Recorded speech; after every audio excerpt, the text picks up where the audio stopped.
Hello, I'm Naa-Anorkor. I'm trying to give you guys an update on what's happened with James Kevin Tillory.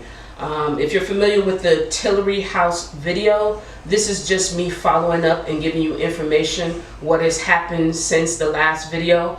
Mr. Tillory is now currently incarcerated. He was grabbed on the 22nd. The Sheriff's Department impersonated the FBI because, as you know, we were waiting to hear back from the FBI because we went down there on August 19th to notify them again, make a second complaint about the crimes that are being committed in reference to the predatory lending that happened with his parents' home, and then there being a default judgment giving his property over to Breckenridge LLC 2016. First of all, Breckenridge was notified that they were defrauded by the foreclosure, the bank foreclosure sale by Chase Bank.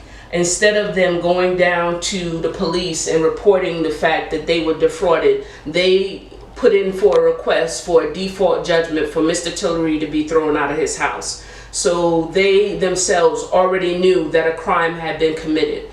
If not for the predatory loans that his parents were in from 1993 all the way up until the death of his mother in 2014, then they would have no reason to have come to the Tillory home at all. But I want to show you what happened when the Sheriff's Department came to the Tillory home on November 1st. Okay.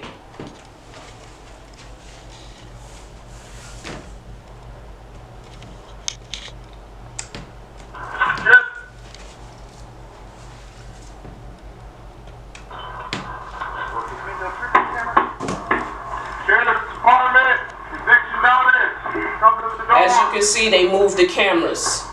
Okay. Keep watching. This is a different angle.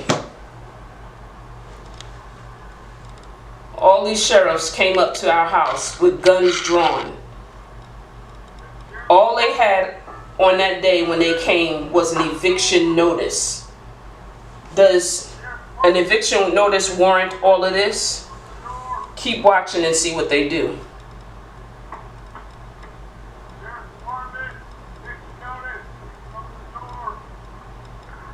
They moved the cameras again. Okay. That's the two side cameras. Now that was the two front cameras. Now this is the side camera.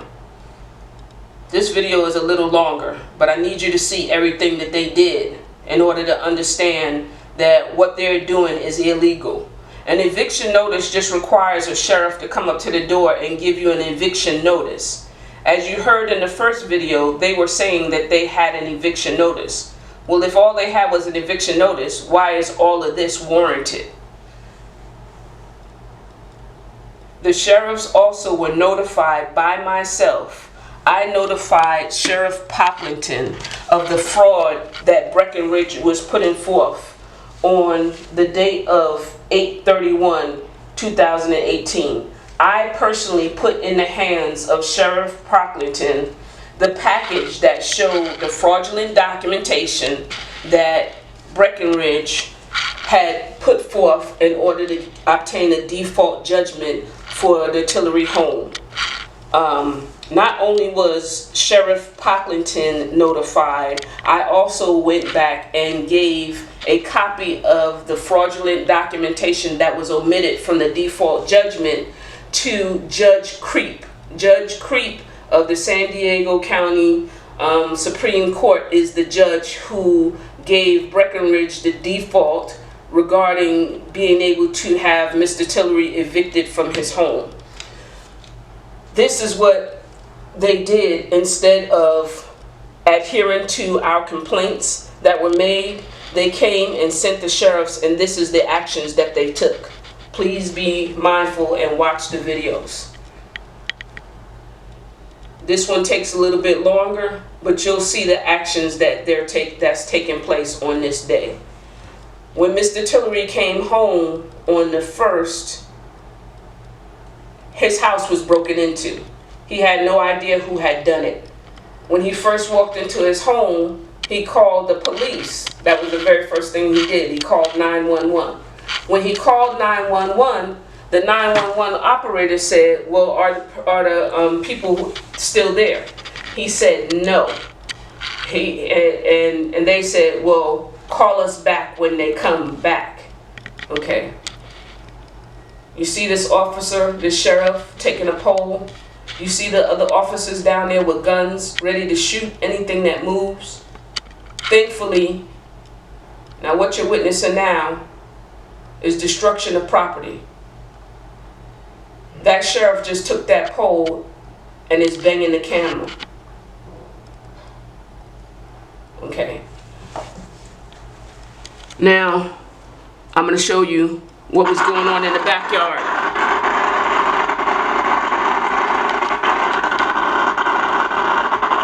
Sorry, that camera, the audio is bad, so it makes a lot of noise. There was over 30 people on his property on the 1st. If you can see the timestamp, okay, make sure you pay attention to the timestamp up there in the left-hand corner. All of this stuff took place the morning of November 1st, 2018. And to get back to my point, when he came home and saw that his house was broken into, he had no idea who had gone into his home. But they rummaged through his whole entire house. They even broke into the bedroom that his mother took her last breath in. They broke the door down, trampled through her stuff, threw her stuff down on the floor. Okay. I just want y'all to be mindful of what it is that transpired to make us feel like we were being threatened. Now, when he came home, he didn't know who had done it. He saw the videos later on, okay, and then understood not only was it the sheriffs that were there, but it was also police officers that were there on the property, okay. So there was over 30 people on his property with guns, ready to shoot, ready to kill. There's also audio that goes along with this, where you can hear the officer asking another officer on radio, do we have a gun window? If you don't know what that means, look it up. But a gun window means that if we see him, do we have the right to shoot? Okay, so they got clearance in order to shoot him down. Regarding the whole situation, if not for the predatory loan that transpired with the Tillory home, none of this would have even transpired, okay? After the 1st of 2018, November 1st, 2018, 7 days later, they come back to his property. There's police outside of his house. He goes outside to see what's going on, and then they talk to him about something entirely different. Now, mind you, on November 1st, all they had was a eviction notice. When they came on November 8th, all they had was a restraining order, a gun restraining order. They did not have a warrant for his arrest. They did not have a warrant to go in his house. They had none of that. However, they coaxed Mr. Tillory outside by lying to him and saying that they had a complaint about our bus being parked out in front of the house. And he said to them, as he said to other officers, well, I'll just move it later, because you have 72 hours to move the bus if you've been notified. That's in reference to any car. Okay. They went on with another rules and said, oh, we need to see the registration. So he came out of his house to comply with what it is that they were asking him for, and he went over the gate and went around the bus, and they jumped him. When they jumped him, he was alarmed about it because he was like, what's going on? And they said, well, we're here because we have a gun restraining order. And so he relaxed his stance and he let them cuff him.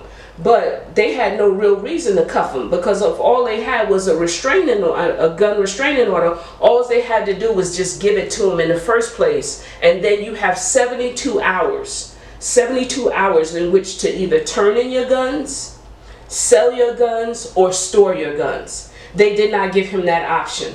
They grabbed him up and then they locked him in a car, and then they proceeded to badger him for a whole hour and to get him to give them permission to go in his house, which he never did. He never gave them the permission to go into his house. But then they just decided to break in, and I have footage in reference to that too. Okay. All right. This is the 8th. This is Sheriff Johnson. He's looking at the notice on Mr. Tillory's property that says, if anybody enters onto my property illegally and unlawfully, you will be subject to citizen's arrest. Okay. That's Sheriff James Johnson. He's the one who illegally and unlawfully confiscated Mr. Tillory's weapons. He's the one who lied and said that Mr. Tillory resisted arrest. Okay, this letter that's on his gate is the letter that they're saying, that they're claiming was criminal threats against people. That there was no criminal threats, and I can show you the documentation, and I will show you the documentation at the end of this video. But you do see him viewing and reading the document in full in this video. Okay, so they are well aware that Mr. Tillory intended to do a citizen's arrest of anybody unlawfully coming on his property, which is his constitutional right to do so. Okay, let me move to the next video where you will see them actually illegally breaking into his property. Okay.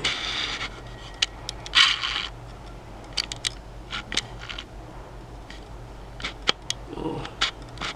Okay, let me. There, it'll come up in one moment. You see, they have jaws, the jaw thing in their hand. They break into his property. Now, Mr. Tillory has been in the squad car that's behind this bus over here for the last 45 minutes in the sun, in the heat. Okay,